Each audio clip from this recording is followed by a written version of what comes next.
दिल्ली में आज NCR planning board की बड़ी बैठक। केंद्रीय मंत्री मनोहर लाल की अध्यक्षता में मंथन। सीएम नायब सिंह सैनी और दिल्ली की मुख्यमंत्री बैठक के लिए पहुंची। मास्टर प्लान पर लग सकती है मुहर।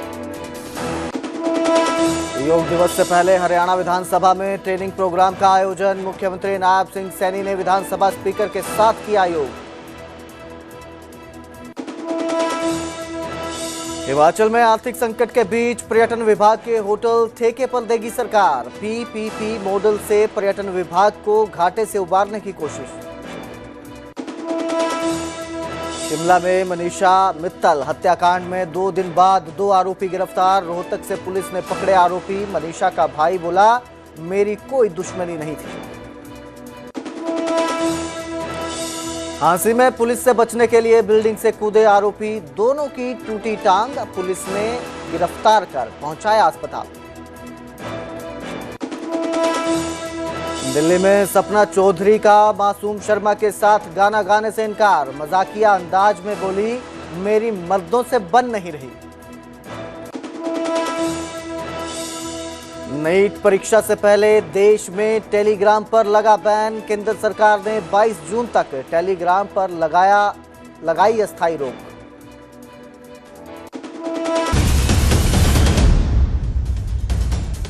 नमस्कार, स्वागत है न्यूज 18 पंजाब हरियाणा हिमाचल में। मैं आपके साथ कुलदीप भारद्वाज और हाजिर हूं हरियाणा हिमाचल प्राइम बुलेटिन का आगाज करेंगे दिल्ली से, क्योंकि आज दिल्ली में एनसीआर प्लानिंग बोर्ड की बड़ी बैठक है और इस बैठक में केंद्रीय मंत्री मनोहर लाल भी पहुंचेंगे। मनोहर लाल की अध्यक्षता में यह बैठक होगी।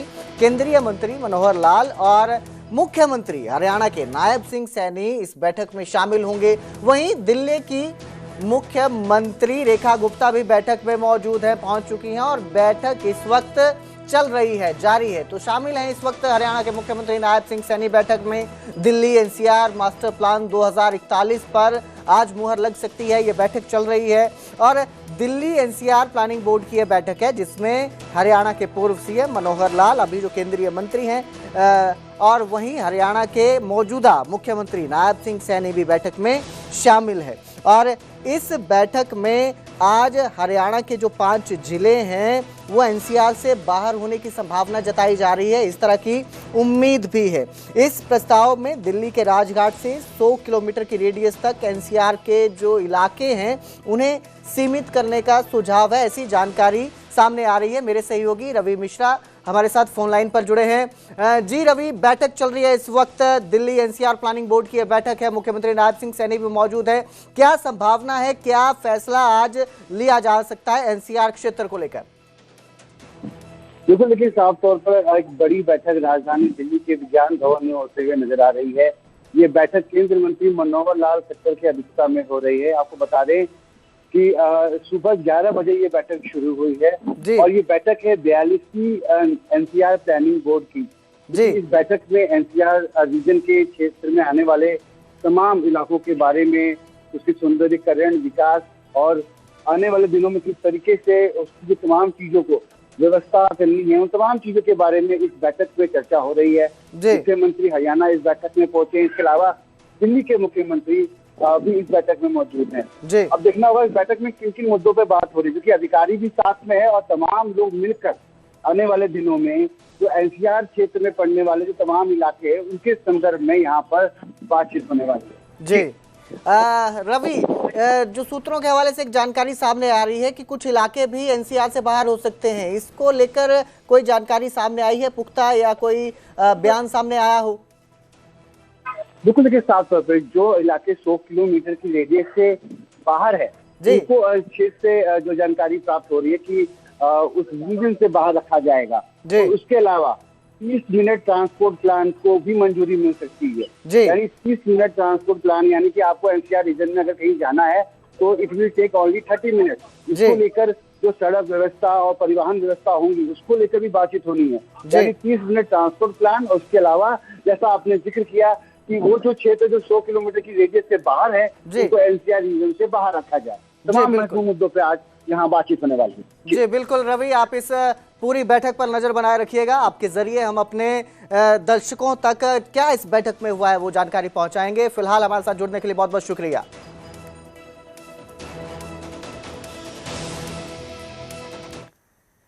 और अब जिक्र करेंगे हरियाणा विधानसभा की। हरियाणा विधानसभा के परिसर में योग ट्रेनिंग का प्रोग्राम है और इस प्रोग्राम में मुख्यमंत्री नायब सिंह सैनी शामिल हुए। सीएम नायब सिंह सैनी ने ट्रेनिंग प्रोग्राम में योग किया। विधानसभा स्पीकर हरविंदर कल्याण भी इस दौरान वहां पर मौजूद रहे और मुख्यमंत्री नायब सिंह सैनी के साथ योग करते नजर आए। अंतर्राष्ट्रीय योग दिवस से पहले ये ट्रेनिंग कार्यक्रम हुआ है जिसमें मुख्यमंत्री नायब सिंह सैनी पहुंचे थे, शामिल हुए थे। तस्वीरें आपकी स्क्रीन पर हैं, आप देख सकते हैं।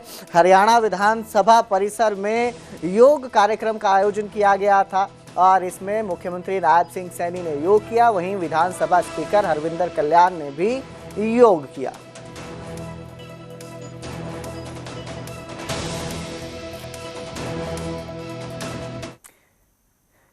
बुलेटिन में अब जिक्र करेंगे बीजेपी नेता कुलदीप बिश्नोई का। कुलदीप बिश्नोई और मुख्यमंत्री नायब सिंह सैनी एक बार फिर से मिले हैं, दोनों ने मुलाकात की है। यह मुलाकात कुलदीप बिश्नोई ने चंडीगढ़ में मुख्यमंत्री आवास पर पहुंचकर की है। कुलदीप बिश्नोई अपने परिवार और बिश्नोई समाज के साथ लोगों के साथ मुख्यमंत्री से मिलने पहुंचे थे। इस दौरान कई मुद्दों पर बातचीत हुई। मुख्यमंत्री नायब सिंह सैनी ने इस मुलाकात की जानकारी देते हुए लिखा है कि इस अवसर पर प्रदेश के विकास एवं समाज से जुड़े विभिन्न विषयों पर सार्थक चर्चा हुई है और प्रतिनिधियों के विचारों एवं सुझावों का जानने का अवसर मिला है। समाज के सभी सम्मानित जनों का स्नेह, विश्वास और आत्मीयता सदैव ऊर्जा प्रदान करती है। आपको बता दें, इससे पहले मुख्यमंत्री नायब सिंह सैनी कुलदीप बिश्नोई से मिलने पहुंचे थे, जिसकी तस्वीरें भी हमने आपको दिखाई थी। और अब कुलदीप बिश्नोई खुद पूरे बिश्नोई समाज के साथ मुख्यमंत्री से मुलाकात करने पहुंचे थे।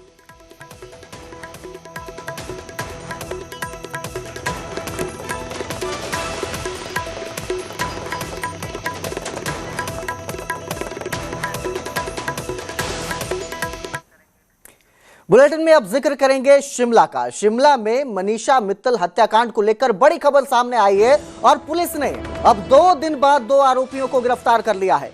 हरियाणा के रोहतक से दोनों आरोपियों की गिरफ्तारी होती है। झज्जर और रोहतक के रहने वाले ये दोनों आरोपी हैं। आज आरोपियों को कोर्ट में पेश किया जाएगा। 2 दिन पहले शिमला में मनीषा मित्तल का कत्ल कर दिया गया था, जिसकी खबर भी हमने आपको दिखाई थी। आरोपियों ने शिमला में स्कूल में गेट के सामने उन्हें गोली मारी थी और अब 2 आरोपियों को गिरफ्तार कर लिया गया है। बड़ी खबर है, ये बड़ा मामला है अपने आप में और इसकी वीडियो भी सामने आई थी। मनीषा मित्तल की कत्ल से पहले की एक वीडियो भी सामने आई थी जिसमें उन्होंने जिक्र किया था कि वो अब शिमला में रहेंगी। सारा विवाद प्रॉपर्टी को लेकर बताया जा रहा था और अब इस मामले में पुलिस को बड़ी सफलता हाथ लगी है। 2 दिन लगे, 2 दिन बाद 2 आरोपियों को गिरफ्तार कर लिया गया है और अब इन आरोपियों को आज कोर्ट में पेश किया जाएगा। सारा विवाद जो है प्रॉपर्टी से जुड़ा बताया जा रहा था। हालांकि इस पूरे विवाद में असली वजह क्या है ये जांच का विषय बना हुआ है, उसके बाद ही सारा मामला साफ होगा। जांच के दौरान यह पाया गया कि आरोपी जो हरियाणा राज्य से हैं, एक सफेद रंग की स्विफ्ट कार में शिमला आए थे।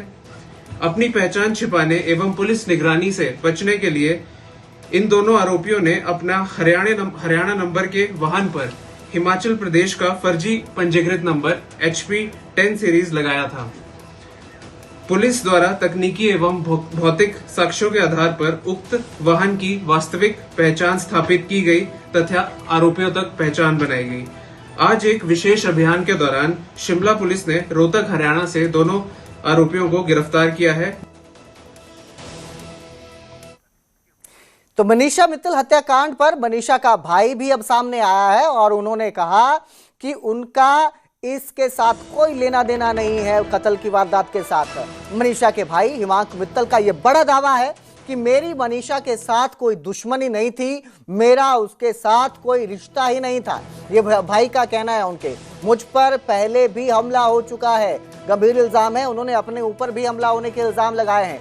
उन्होंने कहा कि 1 जून को उन पर हमला हुआ था। तो आपको बता दें कि अभी तक ये बताया जा रहा था कि प्रॉपर्टी का विवाद है और जो भाई है उनका, उन्होंने ही इस कत्ल की वारदात को अंजाम दिया है, उन पर आरोप लग रहे थे और अब जो है ये सामने आए हैं और उनका कहना है कि मनीषा की हत्या से उनका कोई लेना देना नहीं है, उन पर भी हमला हुआ था, ऐसा उनका कहना है। 1 जून को उन पर हमला हुआ था और अब जो है उनकी बहन का कत्ल कर दिया गया है। उसी को लेकर 2 आरोपी भी गिरफ्तार कर लिए गए हैं। तो मनीषा मित्तल का जो है कत्ल होता है। हिमांक मित्तल उनके भाई हैं और बताया जा रहा था कि इनका आपस में झगड़ा चल रहा है, प्रॉपर्टी को लेकर विवाद चल रहा है और ये कयास लगाए जा रहे थे, ये आरोप है कि जो भाई है उन्होंने ही शायद इस कत्ल की वारदात को अंजाम दिया हो या उन्होंने इस वारदात को करवाया हो। लेकिन अब वो सामने आए हैं और उन्होंने साफ साफ बड़ा दावा किया है कि उनका इससे कोई लेना देना नहीं है।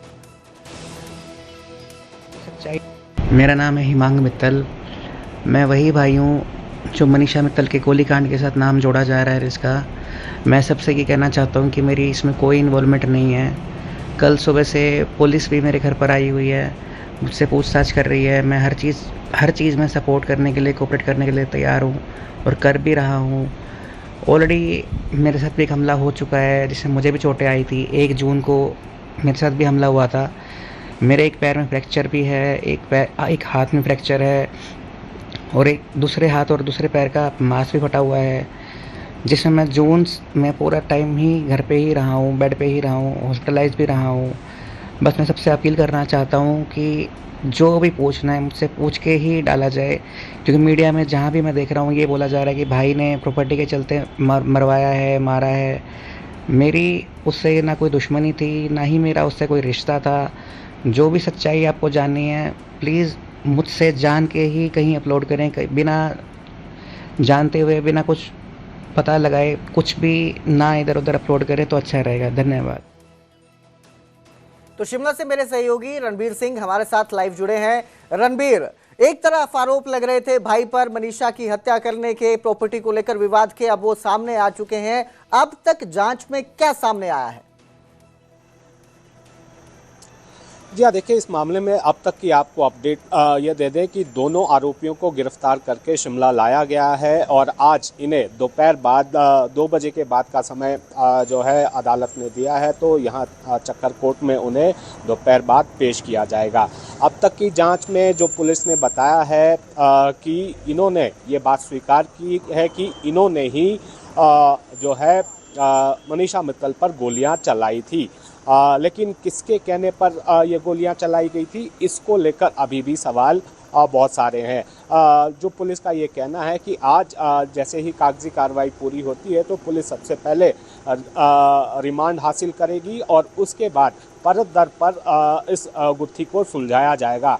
और जहां तक आरोप जिस तरह से लग रहे हैं और सवाल यहां पर शिमला पुलिस पर भी है, क्योंकि मनीषा मित्तल ने पहले भी जो है कई बार वीडियो अपलोड किए थे और उन्होंने कहा था कि पुलिस को ये बताया था कि उनकी जान को खतरा है और बार बार वो आरोप जो है अपने भाई पर लगाती है। तो क्या जो उनकी तरफ से कहा जा रहा था, जो शिकायत की गई थी पुलिस में, या ये कहा जा रहा था कि उनकी जान को खतरा है, तो क्या पुलिस ने इस मामले को जो है हल्के से लिया है? हालांकि पुलिस का ये कहना है कि उनकी तरफ से जो है कार्रवाई, जो भी शिकायतें दी गई थी उसके आधार पर कार्रवाई की गई और पुलिस मौके पर भी गई थी। रणबीर, अभी जो 2 आरोपी गिरफ्तार किए गए हैं, पुलिस ने काबू किए गए हैं और हरियाणा से ये काबू किया है इन दोनों आरोपियों को। सवाल ये है कि जांच में इनसे क्या सामने आया है, क्या इन्होंने वजह बताई है क्यों कत्ल किया गया है?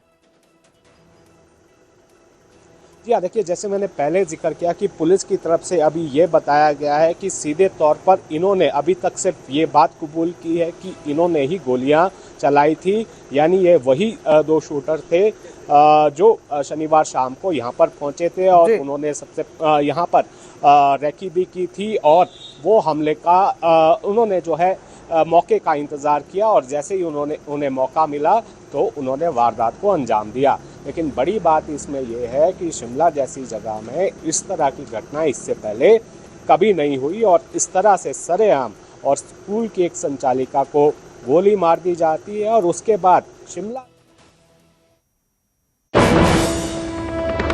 बड़ी खबर आपको दे रहे हैं इस वक्त की। पंजाब से बड़ी खबर सामने आ रही है। थोड़ी देर में पंजाब के मुख्यमंत्री भगवंत सिंह मान लाइव होंगे। जत्थेदार के फरमान पर मुख्यमंत्री अपनी बात रखेंगे। जत्थेदार अकाल तख्त साहिब के फरमान पर पंजाब के मुख्यमंत्री भगवंत सिंह मान लाइव आकर अपनी बात रखेंगे। आपको बता दें, कल जत्थेदार ने पंथ विरोधी करार दिया था और जो विधानसभा है, पंजाब विधानसभा है, उसके सभी सिख विधायक जो हैं उनको तलब किया था। और इसी पर मुख्यमंत्री जो है अब लाइव होंगे। मेरे सहयोगी विनेश कटारिया हमारे साथ फोन लाइन पर जुड़े हैं। विनेश, कल जत्थेदार तलब करते हैं विधायकों को, पंजाब के जो सिख विधायक हैं, और अब उसके बाद आज मुख्यमंत्री लाइव होंगे, आज जवाब देने वाले हैं। क्या अपडेट इसको लेकर? ਕੱਲ ਜਦੋਂ ਜਥੇਦਾਰ ਸ਼੍ਰੀ ਅਕਾਲ ਤਖਤ ਸਾਹਿਬ ਵੱਲੋਂ ਫੈਸਲਾ ਸੁਣਾਇਆ ਗਿਆ, ਉਸ ਤੋਂ ਬਾਅਦ ਆਮ ਆਦਮੀ ਪਾਰਟੀ ਵੱਲੋਂ ਕੋਈ ਪ੍ਰਤੀਕਰਮ ਨਹੀਂ ਆਇਆ, ਭਾਵੇਂ ਉਹ ਫੈਸਲਾ ਸੀਐਮ ਪੰਜਾਬ ਨੂੰ ਲੈ ਕੇ ਸੀ ਜਾਂ ਬਾਕੀ ਦੇ ਜਿਹੜੇ ਐਮਐਲਏ ਦਾ ਉਹਨਾਂ ਨੂੰ ਲੈ ਕੇ ਸੀ। ਉਸ ਤੋਂ ਬਾਅਦ ਆਮ ਆਦਮੀ ਪਾਰਟੀ ਵੱਲੋਂ ਕੋਈ ਵੀ ਪ੍ਰਤੀਕਰਮ ਨਹੀਂ ਆਇਆ। ਉਮੀਦ ਕੀਤੀ ਜਾ ਰਹੀ ਸੀਗੀ ਕਿ ਅੱਜ ਸੀਐਮ ਪੰਜਾਬ ਇਸ ਤੇ ਕੋਈ ਨਾ ਕੋਈ ਰਿਐਕਸ਼ਨ ਦੇਣਗੇ। ਹੁਣ ਤੋਂ ਥੋੜੀ ਦੇਰ ਬਾਅਦ ਇੱਕ ਮੁਹਾਲੀ ਵਿੱਚ ਸੀਐਮ ਦਾ ਪ੍ਰੋਗਰਾਮ ਹੈ, ਉੱਥੇ ਵੀ ਉਹ ਪਹੁੰਚਣ ਵਾਲੇ ਹੈ, ਤੇ ਹੁਣ ਪਤਾ ਲੱਗਿਆ ਕਿ 12 ਵਜੇ ਸੀਐਮ ਆਪਦੇ ਸਾਰੇ ਸੋਸ਼ਲ ਹੈਂਡਲ ਤੇ ਲਾਈਵ ਹੋ ਕੇ ਸੰਗਤ ਨੂੰ ਸੰਬੋਧਿਤ ਕਰਨਗੇ। ਕੱਲ ਜਿਹੜਾ ਫੈਸਲਾ ਆਇਆ ਉਸ ਫੈਸਲੇ ਦੇ ਉੱਪਰ ਸੀਐਮ ਆਪਦਾ ਪਹਿਲਾ ਪ੍ਰਤੀਕਰਮ ਦੇਣਗੇ। ਉਸ ਦੇ ਉੱਪਰ ਸੀਐਮ ਦਾ ਕੀ ਰੁਖ ਰਹੂਗਾ, ਆਮ ਆਦਮੀ ਪਾਰਟੀ ਦਾ ਕੀ ਰੁਖ ਰਹੂਗਾ, ਤੇ ਅੱਗੇ ਉਸ ਫੈਸਲੇ ਦਾ ਕੀ ਐਕਸ਼ਨ ਰਿਐਕਸ਼ਨ ਰਹਿਣਾ, ਉਸ ਸੰਬੰਧੀ ਆਪਦਾ ਸੀਐਮ ਪੰਜਾਬ 12 ਵਜੇ ਆਪਦੇ ਫੇਸਬੁੱਕ YouTube पेज पे लाइव होके सारी संगत को संबोधित करेंगे। जी बिल्कुल विनेश, क्या इस बार जो ये तलब किया गया है सभी विधायकों को, मुख्यमंत्री को भी तलब किया गया है, क्योंकि हरियाणा में भी हमारे दर्शक इसको देख रहे हैं, तो आप एक बार थोड़ा सा ये पूरा मामला बता दें क्या है? देखिए कुलदीप, जो पंजाब विधानसभा की तरफ से एक्ट पास किया गया था, उस एक्ट को लेके जत्थेदार अकाल तख्त साहब की तरफ से ऑब्जेक्शन जाहिर की गई थी कि ये एक्ट है जो गुरु ग्रंथ साहब महाराज है उनको आप एक्ट में नहीं बांध सकते। उसके बाद ये फैसला किया गया कि या तो पंजाब सरकार, पंजाब विधानसभा इस एक्ट को वापस ले, नहीं तो सिख पंथ अपने अकॉर्डिंग कार्रवाई करेगा। उसी के मद्देनजर जब ये एक्ट नहीं वापस लिया गया तो जत्थेदार अकाल तख्त साहब की तरफ से कल 5 सिख साहबानों की मीटिंग बुलाई गई और उसमें यह फैसला किया गया कि सारे विधायक, क्योंकि ये एक्ट विधानसभा में सर्वसम्मति से पास हुआ था, सारे विधायक 29 जून को श्री अकाल तख्त साहब पे पेश होंगे। और साथ ही साथ मुख्यमंत्री पंजाब का जो वीडियो विवाद था, उस मामले में मुख्यमंत्री पंजाब के खिलाफ भी कार्रवाई की गई। उसी के मद्देनजर जो मुख्यमंत्री के खिलाफ कार्रवाई की गई थी जत्थेदार श्री अकाल तख्त साहब की तरफ से, उसी के मद्देनजर आज 12 बजे मुख्यमंत्री पंजाब सिख संगत को संबोधित करेंगे। जी बिल्कुल विनेश, और मुख्यमंत्री ने जैसे आपने बताया कि थोड़ी देर में लाइव होकर अपने सभी सोशल मीडिया प्लेटफॉर्म जो हैं उन पर लाइव आकर जानकारी देंगे। क्या मायने इसके निकाले जा सकते हैं, क्योंकि एक तरफ तो श्री अकाल तख्त साहिब के जत्थेदार हैं कुलदीप सिंह गड़गड़, जिन्होंने तलब कर लिया सभी को, और अब मुख्यमंत्री जो है इस पर मान पर अपनी बात रखेंगे। क्या मायने इसके निकाले जा सकते हैं?